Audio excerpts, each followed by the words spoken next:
Bismillah ar-Rahman ar-Rahim. Distinguished delegates, dear colleagues. Iran stands today amid the throes of an illegal war imposed by two bullying nuclear-armed regimes, the United States and Israel. This war of aggression is blatantly unjustified and brutal.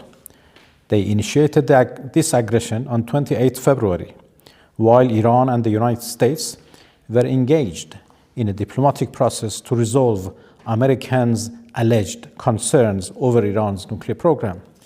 They betrayed diplomacy for a second time in the course of 9 months by torpedoing the negotiating table.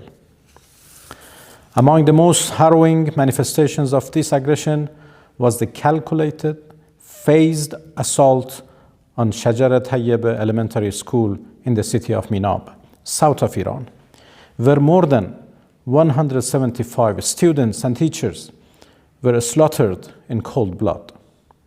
This barbaric attack is but the visible tip of a far bigger iceberg, one that conceals beneath its surface far graver catastrophes, namely the normalization of the most abhorrent violations of human rights and humanitarian law, and the audacity to commit atrocity crimes with impunity. Mr. President, at a time when the American-Israeli aggressors, in their own assertions, possess the most advanced technologies and the highest precision military and data systems, no one can believe that the attack on the school was anything other than deliberate and intentional. Targeting Shajar Tayyib School was a war crime and a crime against humanity, one that demands unequivocal condemnation by all and unambiguous accountability for the culprits. This atrocity cannot be justified, cannot be concealed, and must not be met with silence and indifference. The attack on Shajar Tayyib School in Minab was not a mere incident nor a miscalculation. The United States' contradictory remarks aimed at justifying their crime could not, in any manner, elude their responsibility. To denounce such a merciless assault on a place inherently civilian, a place where the most innocents reside and pursue knowledge, is not merely a legal obligation under human rights frameworks. It is a moral and human imperative. Our conscience will judge us more profoundly than any tribunal ever could. Distinguished delegates, Shajar Tayyib Elementary School has not been the only casualty of American-Israeli atrocity crimes during the past 27 days of their illegal war. Human rights and international humanitarian law have been massively and systematically violated by the invaders in an unprecedentedly brutal manner.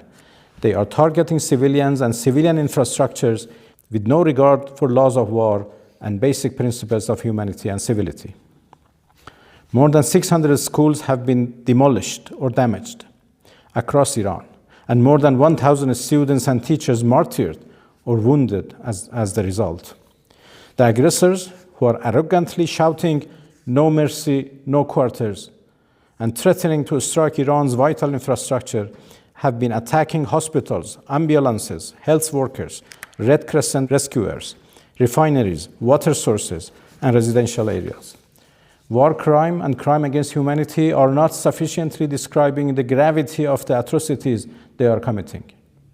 The aggressors' targeting pattern, accompanied by their rhetoric, leave little doubt as to their clear intent to commit genocide. Distinguished colleagues, this unjust war of whims by the United States and Israel against the noble nation of Iran is the direct result of silence in the face of earlier manifestations of lawlessness and atrocity in occupied Palestine, Lebanon, and elsewhere. Indifference and silence in the face of injustices would bring no security and peace. It would invite more insecurity and right violations.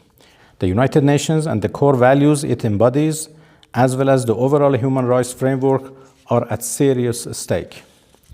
You all need to call out the aggressors and let them know that the community of states, the human collective conscience, hold them accountable for the abhorrent crimes they are committing against Iranians. Iran has never sought war.